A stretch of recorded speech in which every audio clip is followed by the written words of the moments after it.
अरहंताणम नमो अरहंताणम नमो अरहंताणम। मैं मानता हूं कि शरीर अपवित्र और अशुचि है, और इस बात को भी मानता हूं कि शरीर को कष्ट भी होता है। जो लोग 7 बजे उठने वाले वे 4 बजे उठते। एक भाई ने बताया कि और कोई लाभ हुआ या नहीं हुआ वह तो बाद में बताऊंगा, पहला लाभ तो यह हुआ कि 7 बजे उठने वाला था, 4 बजे उठता हूं, 3 घंटा अधिक जागता हूं, यह लाभ तो साफ साफ। 4 बजे उठना, फिर ध्यान करना, घंटा तक बैठना।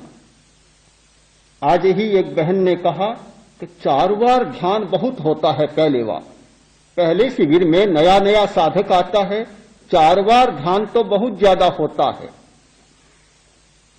कुछ कम हो तो कहा न हो तो और अच्छा है, फिर क्या जरूरत है, सबसे अच्छा न हो तो। जो जितना होने का होता है उतना होता है, तभी बात बनती है, और उतना नहीं किया जाता तो फिर तो न करना ही अच्छा है। आसन किए जाते, शरीर दुखने लगता है, 1 घंटा एक आसन में बैठना, कमर में दर्द, गर्दन में दर्द, हड्डी हड्डी में दर्द होने लगता है, पंखे बिल्कुल बंद, और पंखे बंद, डर से गर्मी, दर्द होने लगता है। तो क्या ये शरीर को सताना नहीं है?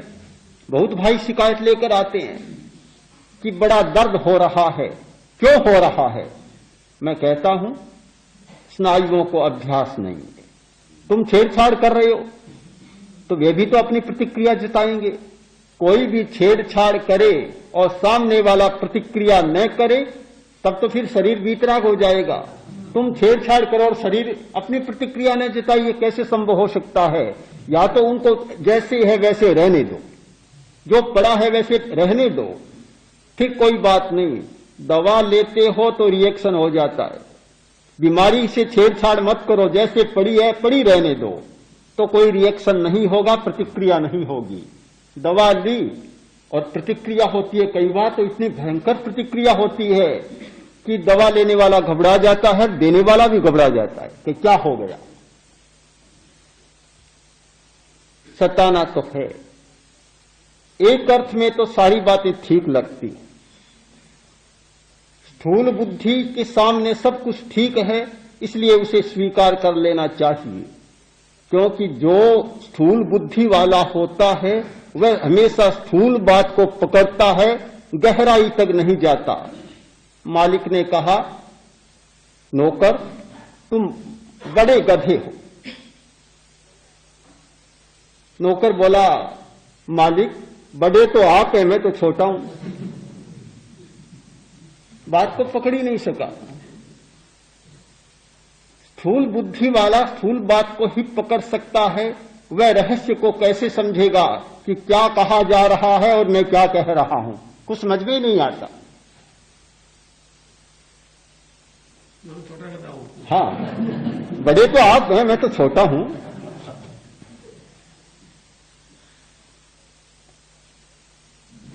हमेशा ऐसी ही स्थिति बनती है कि हम बड़ी बात को, सामने जो दिखती है उस बात को पकड़ लेते हैं, गहराई तक नहीं जाते।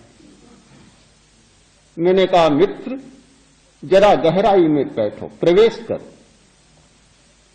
हम कहते हैं सताया जा रहा है, भाषा को बदलो, अर्थ को समझो, भाषा बदल जाएगी।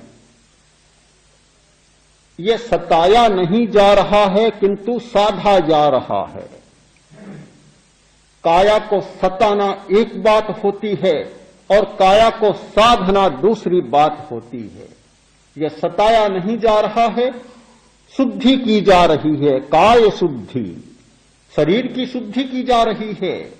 जब तक शरीर की शुद्धि नहीं होगी, शरीर में जमे हुए मेल दूर नहीं होंगे तब तक प्रकाश नहीं होगा। यदि प्रकाश करना है तो मेलों को साफ करना होगा। यदि आलोक चाहिए तो इस धुंधलापन को मिटाना पड़ेगा। कांच भी जब धुंधला हो जाता है प्रतिबिंब दिखाई नहीं देता। कांच प्रतिबिंब को प्रकट करता है। सामने कोई आदमी खड़ा हो तो मुंह दिख सकता है, पर कांच अंधा हो गया, क्या मुंह दिखेगा? क्या कांच अंधा हो गया, लालटेन का प्रकाश बाहर आएगा? नहीं आएगा। कांच को साफ करने की जरूरत है, मलना पड़ता है। कांच को साफ करते हैं, लालटेन की कांच को, तो मलना पड़ता है। या दर्पण को साफ करते हैं तो भी सफाई करनी पड़ती है। सफाई में कष्ट होता होगा, किंतु सफाई का उद्देश्य कष्ट देना नहीं होता।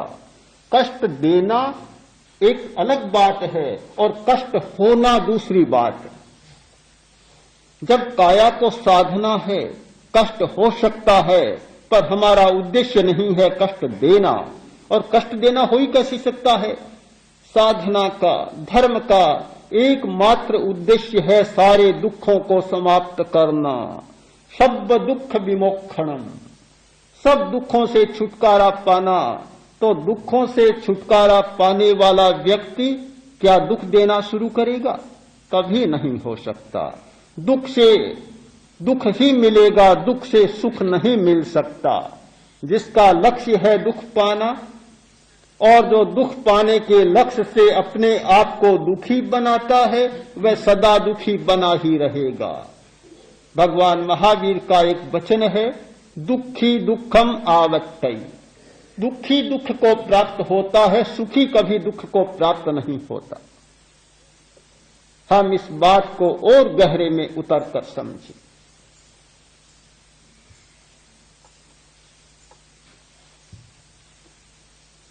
काया को सिद्ध करने के लिए तपाना पड़ता है। खदान से सोना निकलता है, सीधा सोना नहीं निकल जाता। सोना बनाने की कितनी प्रक्रिया होती है, कितनी तेज आंच चाहिए। हमने देखा कोलार में कि जहां सोने को पिघलाया जा रहा है, इतनी तेज अग्नि है कि आदमी सहन ही नहीं कर सकता। और सोना जब निकलता है इतना गर्म होता है कि अगर छू जाए तो बस खैर नहीं है। इतनी तेज आंच सहता है, इसलिए मिट्टी में से चमकता हुआ पीला सोना बाहर निकल जाता है। सोना कहे, मुझे ये सताने वाली बात छोड़ो, सताओ मत। क्या सोना बनेगा? सोना मिट्टी ही बना रहेगा। अगर सोने को सोना बनना है, सोने के रूप में, चमकते पीले रूप में प्रकट होना है, तो तेज आंच को सहना ही पड़ेगा। क्या सोने को सताने के लिए काम किया जा रहा है? सताने के लिए नहीं, उसे चमकाने के लिए सारा प्रयत्न किया जा रहा है। उद्देश्य बिल्कुल भिन्न हो जाता है, एक चमकाने का और एक सताने का। गुरु अपने शिष्य को बहुत प्रताड़ना देता है, और कुछ गुरु तो बड़े कठोर होते हैं। मैंने स्वयं अनुभव किया है कि हमने भी कितनी प्रताड़ना सही है। हमारे गुरु भी कम कठोर नहीं है, बहुत प्रताड़नाएं सही है।